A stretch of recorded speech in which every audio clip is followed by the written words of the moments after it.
Muzzle Blast Podcast, the official podcast of the National Muzzleloading Rifle Association. This week we're talking with Dave Ehrig. Dave is a veteran sportsman and outdoor writer. He's written several books. He'll talk about that in just a little bit. And he's also the editor of Muzzle Blast magazine. If you're ready to learn something about turkey hunting with a muzzleloader, I suggest you get out a pen and paper now and start taking notes, because Dave really goes into a lot of nice details and a lot of nice knowledge that he's gathered over his 50 years in hunting, and especially muzzleloader hunting. If you're not looking to take notes, Dave still has a ton of fun stories that he's going to share with us over the next half hour. So sit back, relax, and enjoy the show. Hello, my friends out there in the world of black powder and white smoke. This is Dave Ehrig.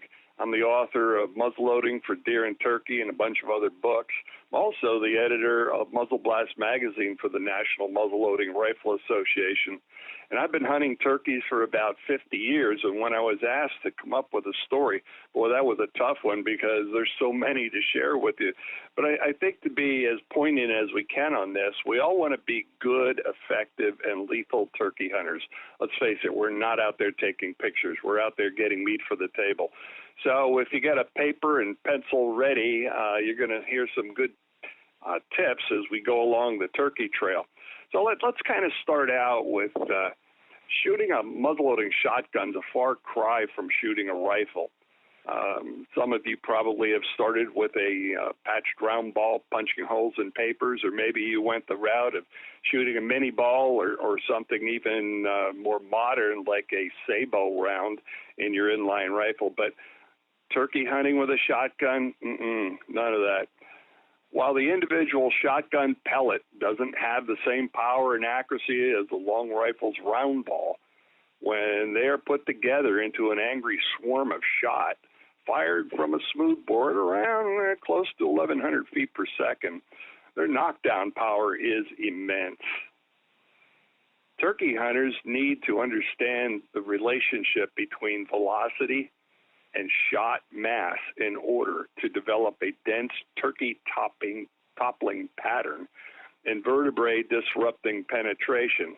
And while that may all sound like it's coming out of the classroom, just let's treat it as common sense. In this segment, we're going to help you develop powerful loads necessary for turning your pet smoothbore into a real turkey getter. So let's start with a little bit of a flashback. Last year, I was hunting here on the farm in Berks County, Pennsylvania, and saplings were greening up, as was the undergrowth, making it a little bit difficult to see the turkeys. But I had three birds, I called them the three amigos, who were constantly coming in every morning and just causing a racket before the season started. So that when May finally rolled around and I was able to get out and hunt a little bit, I found the foliage somewhat of a challenge. Saplings kept getting in my way, while a platoon of lichen-covered boulders obscured a clear view of a bird that I had heard. He gobbled, and he'd walk back and forth, and he'd gobble some more, and I thought, how can I get close enough without spooking him? Well, the turkey decided the question for me. He came straight in when I stopped calling, which is ironic because everybody thinks they have to call a lot. And I found that is just not true. It's just the opposite. When a bird knows where a hen is, he doesn't need to hear it 13 more times. He's coming in after the first one. So anyway, this big bodacious bird comes in and the sunlight's glinting off his bronze feathers, and I'm getting all excited. Aligning the beads, I have brass beads on top of my Pedersoli 12 gauge, but aligning those beads with the head on this bobbing red and white thing that was going up and down as he was looking for his prized hen was challenging. And the bronze gilded ridge runner was really testing every ounce of nerve I had because he was so close. That gobbler was about between 20 and 15 yards away. And he would just move between the May-apples and the spice bush and stick his head through an opening and then quickly pull it back. And if you're a turkey hunter, the number one thing you need in your saddlebag is a boatload of patience. Patience, patience, patience, because if you move, the hunt is over. And knowing that, it was kind of tough holding this heavy double-barreled shotgun across my knee and trying to keep it aligned with where I thought his head was going to make its next appearance. Well, he tested every ounce of nerve that I had, and when he got 15 yards away and into an opening, I didn't have the opportunity to move in a better position, and I had to shoot toward the left, which is my weakest position. His head was flush with exuberance of spring, and this talking Tom was letting it all hang out. He left his booming gobble fly. His beard went straight out from his chest, and he flaunted all his maleness that God gave him. Meanwhile, my love-struck plastic hen didn't respond to his ardor, and he immediately stopped and thought something is wrong. And he lifted his head and went, put, put, put. And I thought, uh-oh, he's out of here. But somehow my trigger finger had squeezed tightly on the right barrel, and a load of number 4 pellets, driven by a century's worth of 2F black powder, did the trick. Before the white smoke cleared and the echo of the shot could return from the opposite ridge, this baron of the beach ridge was down for the count. Now, outwitting a turkey with an old-fashioned muzzleloading shotgun is a real blast from the past. It's about as much fun putting the hammer down on a bodacious bird as it is getting ready for the hunt. It's also an ultimate challenge for those who are looking for putting the thrill back in the hunt. Good calling techniques will bring a bird in within 40, 50 yards, but for a modern buffered load to take it out, not so with a muzzleloading gun. If you intend to smoke a gobbler with black powder, you're going to need to get that bird in another 15 yards closer.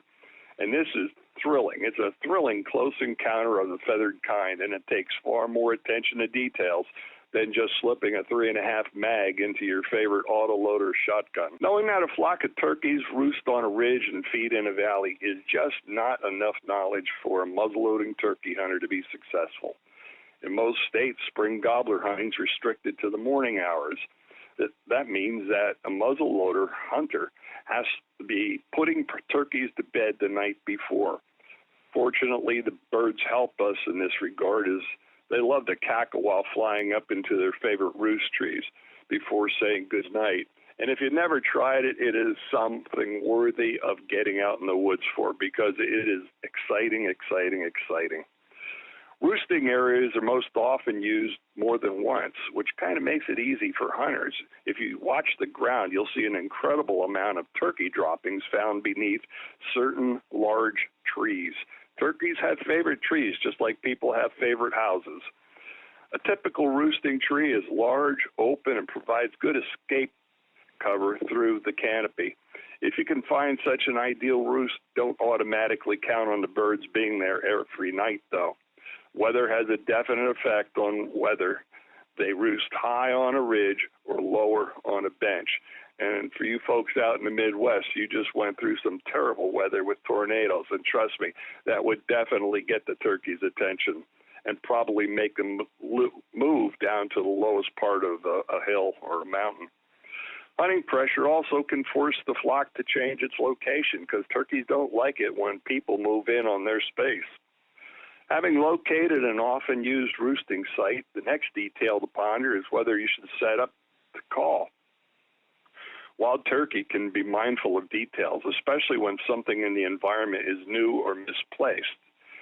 If that clump of brush sprouting a major branch wasn't there last night when they roosted, the turkey certainly will be upset by its appearance the next morning. In other words, don't invade their bedroom when you are setting up. You are too close. Even the less experienced jakes know every rock, every shrub, every fallen tree within 50 yards of their favorite roost tree. When smoking a gobbler, you're going to need to call a bird to within 30 yards of your setup. 20 would be even better. Locate a spot within the open forest floor that provides good visibility and uncluttered shooting fields.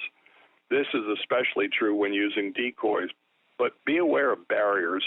One of the main reasons a gobbler won't come in the past is the magic 40-yard barrier, because he became a creek, pond, road, fence, and wary, and has stopped strutting. If you're not familiar with your area, it may have unknown obstacles. Opt for the flat ridge top because they usually have fewer natural disruptions. If your state allows the construction of a blind, particularly a natural one made from green vegetation, use it. Unfortunately, Pennsylvania doesn't allow me to do that, so I have to rely on fabric. A natural fence of branches or ferns allows you to make the necessary adjustments in your aiming posture without allowing the bird to key in on your movement. But be careful. Don't allow your silhouette in your blind to happen along the top of the ridge. Gobblers can pick up silhouettes faster than a gunner can blink. Once you've located your gobbler, either from putting him on the roost the night before or after causing him to divulge his position in response to your attractor calls, it's time to get serious about calling. My advice to greenhorns, and for those of you who are not familiar with the term, a greenhorn was a cow horn in a barrel that came across the salty ocean, and they were sprinkled with copper sulfate, turning the cow horn green. In other words, it was a new horn that wasn't yet worked for a powder horn. To get them started in the right direction, a soft cluck and series of soft yelps will bring him off the roost. If you don't score shortly after the fly down, and most of us don't, I have to admit that, the bird has left your area.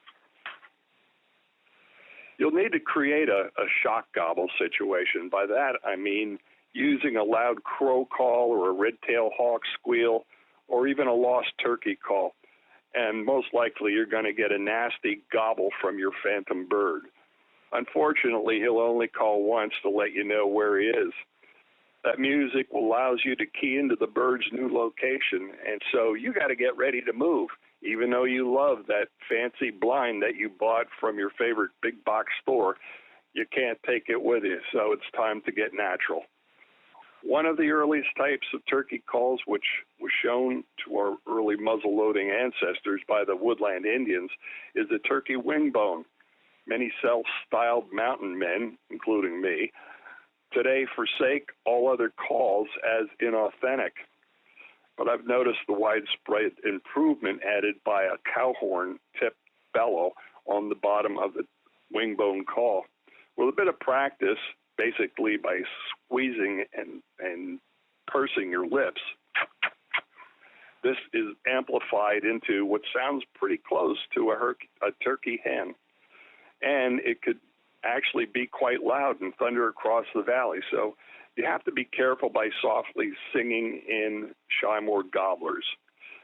Another one of my favorite calls, if the wingbone doesn't work, is my faithful Lynch box call. I've been carrying this cedar box call for 50 years now, and it's proven itself far more effective, at least to me, than slate calls and glass calls and diaphragm calls and all the other calls put together. It just seems to be the easiest for me to control, and the birds sure do respond to the sounds in spite of less than perfect cadences. And when you're cutting or making a loud, rapid series of clucks and yelps, the box call is the simplest one to control. The bottom line for getting a smoking gobbler into black powder range is to tone down your calling. In other words, whisper the love yelps to your ears. Think about it in human terms. Would you shout into your girlfriend's or wife's ear if you were trying to get her attention? Of course you wouldn't. She'd probably slap you. After all, loud and aggressive calling is great when you are shouting across the room for someone to pay attention.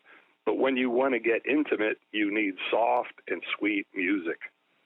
Smoke poling a gobbler demands that you get close, much closer than your friends who towed a 3.5-inch Magnum. You might want to buddy up with your friend, though, and have him call the bird through your position. Oftentimes, the love-struck tom will walk unaware right through and give you a really close encounter. Long before you set out in the turkey woods, though, you need to consider your turkey load. And now it's time to get that pencil and paper out.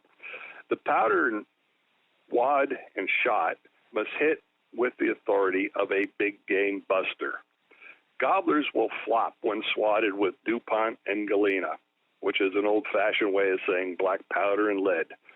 But you can bet that they will also pop right back up and set their wings off the ridge before the smoke clears if you didn't hit them with a swarm of heavy pellets. Since you want to take the gobbler out of the game quickly, the size of your pellets and the velocity at which they're driven must be up to the task. A load that you used for grouse or pheasant hunting just isn't enough for a wild turkey. Using a 7.5 pellet for the grouse and a number 6 pellet for pheasant has always given my charcoal-powered tube the best pellet density. Moreover, I've always been able to put a sufficient number of pellets through the brush and into the neck of upland game for quick kills. But when I first tried it on turkey hunting some 5 decades ago, I found out the hard way that my game getter load just didn't have what it takes to produce beards on the wall and white meat in the oven. What occurred one foggy spring morning was a real disappointment that still stings my hunting memories. As fate would have it, a big bronze-feathered boss gobbler responded to the soft yelps of my guide, noted outdoor writer Shirley Grenoble, who worked her magic and pulled the big bird to within 25 yards. A big red, white, and blue head periscoped above the mayaples to take a look-see. Orange fire, red-hot sparks, and the breath of a dragon blew the swarm of pellets straight to the target, slapped that turkey right into the leaves, and as the roar echoed down the valley, that downed gobbler shook his head, oriented his compass, and set its wings over the edge of the ridge, and I sat there speechless. That gobbler had absorbed a good percentage of a 10-gauge, 1.5-ounce load, fired at about 10-50 feet per second, and lived to gobble another day. Why? The answer was penetration. I had unwisely opted for a dense pattern of number 7.5 pellets, but they just didn't have the oomph to penetrate the turkey's vertebrae. Every hunter has a moral responsibility to learn from their mistakes, so I set out to learn from mine. Penetration is a result of 3 factors. 1, velocity. If you're not shooting at over 950 feet per second, you're too slow. 2, pellet size. Turkeys are big game animals, and unless they're sitting in your lap, you need to hit them with something big and hard. And 3, pellet hardness is important. Pellet velocity is a direct result of the volume of black powder or reproduction powder that you're using, plus the resistance of the weight of the shot string and its resistance to the barrel. Slow velocity is no friend of a shotgun pellet, since they lose velocity and energy very quickly. Turkey are truly big game birds, and the load that worked on upland game won't satisfy your requirements for a 20-pound feather-armored trophy game bird. Regardless of the gauge of the shotgun, and 10 or 12 are better choices for muzzleloaders, you need to keep your pellet velocities faster than 1,000 feet per second at the muzzle. And just to give you an idea, 90 grains will, in a 12 gauge, will produce about 960 feet per second, and 100 grains are going to give you 1,031 feet per second, and 110, which I think is too heavy and blows open the pattern, 110 grains is going to give you about 1,100 feet per second. Using the volume for volume measure, that same 100 grains of powder will give you an ounce and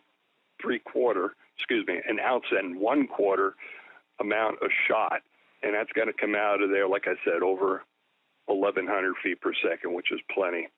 Pellet size is the other variable in determining the amount of energy imparted to the neck vertebrae or the brain of a turkey. The larger the pellet, the greater the amount of energy and penetration your gun will deliver. In a penetration study by ballistic expert Tom Roster, who was commissioned by Winchester Olin Corporation, data revealed that at least 3 pellets of any size must strike the brain and or spinal cord area of the turkey's neck. One of those 3 pellets must penetrate bone and smash neural tissue. Data also revealed that an average of 13 pellets must strike the head-neck area to get that average of 3 pellets striking in the lethal area. Under 30-yard shots favor the hunter using number 5 or number 6 pellets because of their increased number, but longer than 30-yard shots require the energy of number 4s. Pellet hardness prevents deformity, both during the acceleration inside the barrel and with the penetration of feathers and bone. The harder the pellet, the better the chance of reaching the goal of the brain spinal cord area. Round, hard pellets also increase pattern densities, but hardness should not come at the expense of giving up weight, which leads to a decreased penetration. Therefore, muzzleloading shotgunners should stick to pellet materials like lead, bismuth, and tungsten iron. That, of course, being dependent on whether their barrel was designed to handle it or not. The first bird to test the load the next spring was Silent Sam. Why did I call him Silent Sam? Well, you figure it out. I intended to correct my mistakes from the previous hunt, but this gobbler had spoken only once while on the roost, and as soon as he joined up with his flock of ladies, the woods filled with the sounds of songbirds and squirrels, but not turkey. Having worked Silent Sam the week before, I knew where he was headed. Lower on the ridge was a grassy field, abandoned by a bankrupt dairy farmer, and waiting for another wildlife endangering housing project. There was only one logging road that crossed the shallow stream at the bottom of the hill, and this was my destination. My friend, world champion turkey caller Butch Dillon, and I did an end-around football maneuver, set up the feather flex hens, and waited for Sam. True to his namesake, old Silent Sam heard the diaphragm yelps, spotted the hen decoys, and was anxious to quickly take advantage lest they disappear without his immediate attention. So Sam made a beeline to our trap. I barely had time to pull the hammers back to full cock before his blushing, wrinkly head appeared over the brass beads on the top flat of the shotgun. Boom! That 10 gauge loaded with a century load, 100 grains of 2F powder, and the same 100 grain volume of pellets, roared to life. Silent Sam did a backflip, and 2 hunters had quite a backslapping jig to celebrate success for this charcoal burner. I felt redeemed with the new load of number 5 pellets. The years since that hunt have seen a number of improvements in the sport of muzzleloading smoothbores. Plastic shot cups, lube-impregnated wads, shotgun quick loads, and even new types of propellants have all made their presence known. But the process of loading a smoke pole is still the same. We need to start with a clean barrel devoid of oils as well as fouling. Snap a couple of caps to blow out the nipples and pick the touch holes if you're using a flintlock. Then measure an equal volume of powder and shot separated by over the powder cards or cushion wads, and some people like to use plastic shot cups as they protect the barrel as well as having a minor tightening ability on the patterns. And finally, a thin overshot card. When this load is rammed home, an audible hiss from the breech will alert you to the fact that the nipple or touch hole is clear and ready for priming. But always check the mark on your ramrod to make sure that the load is properly seated. Also, I think it's a good safety move to not prime the shotgun until you set up and are in the turkey hunting position. Smoke poles only have a half-cock position for safety, and by not capping or priming the gun before you walk to your setup, you're ensuring that the day will be a happy one and safe for everyone enjoying the sport. The art and science of smoking a gobbler is an advanced course in the maturation of turkey hunters. It demands more attention to details, but it returns this investment in time by putting the thrill back in the hunt of making meat the old-fashioned way. Shotguns and smoothbore muskets have offered black powder hunters a new challenge here in the 21st century. Using the same techniques as rifle hunters have learned, a black powder or Pirate X or 777 or any of the other replica powders loaded with a watt shot over card make this a new thrill for hunting not only turkeys, but pheasants, geese, and other small game. Muzzleloading shotguns usually must be cylinder bored in order to get the wads and the cards down the barrel. And this is why many of the old-time shotguns fell into disuse when breech loaders came along. The muzzleloaders couldn't have the chokes unless they had heavy steel barrels that could have metal removed in a process known as jug choking. Today's modern muzzleloading shotguns, like the Pedersalis, are superior in that they have screw and choke. This allows the constriction chokes to be removed for loading and then replaced to give pattern performance equal to modern effective chokes. The type of choke is determined by its ability to throw 70% of shot into a 30-inch circle at 40 yards. Shotgun loads are carrying heavy projectiles ranging from an ounce, which is 437 and 5/10 grains, to a big 8-bore, maybe 875 grains of lead. With that much mass powder charge, be absolutely certain to use the right granule size of powder. Double F or FFG black powder or its equal in replica powder. Never load more than the manufacturer's safe minimum. The safe maximum. Those thin shotgun barrels are not designed to be overloaded. Besides, less than 6 pellet hits are usually lethal on any game bird, and you already have 132 pellets of number 4s in a light 1-ounce load. So shoot straight, my friends, and get out in the field with that muzzleloading shotgun for turkey, because there's no greater thrill. And shoot straight, keep your powder dry. Thanks. If you'd like to hear more from Dave, we'll have links to his books down in the show notes, and if you're listening on YouTube, it'll be down in the video description. You can find more of Dave's work in Muzzle Blast magazine. If you're not a subscriber, be sure to check out NMLRA.org and subscribe today. We deliver Muzzle Blasts to your door or your email each month. That's 12 issues every year, and with Dave being the editor, you get to hear a lot from him over the course of your subscription. And with your subscription, you're also getting access to our Muzzle Blast Archive, and that gives you digital access to every magazine that's ever been published from Muzzle Blast. That's going back to the late 1930s. There's tons and tons and tons of great hunting tips and hunting stories in those magazines. If you're not a subscriber, be sure to check out NMLRA.org, especially here during turkey season. I'm going back through the Muzzle Blast Archive and sharing quite a few of the turkey hunting tips and stories from the Muzzle Blast Archive. As of recording, we're still dealing with COVID-19. We have set up NMLRA.org/COVID-19 for you to access up-to-date information on how COVID-19 is affecting the National Muzzleloading Rifle Association. With that, we're also running a digital Muzzle Blast subscription sale. You can sign up for a 1-year subscription for just $20. You'll get your 1-year subscription, but you also have digital access to the Muzzle Blast Archive I talked about before. So for that $20, you're not getting just 12 months. You're not just getting 1 year of magazines. You're getting almost 80 years of magazines. So if you're interested, be sure to check that out. We're just running that right now. We've all got a lot of time on our hands, and we figure if we can get you something to read to keep you busy, it keeps off the cabin fever.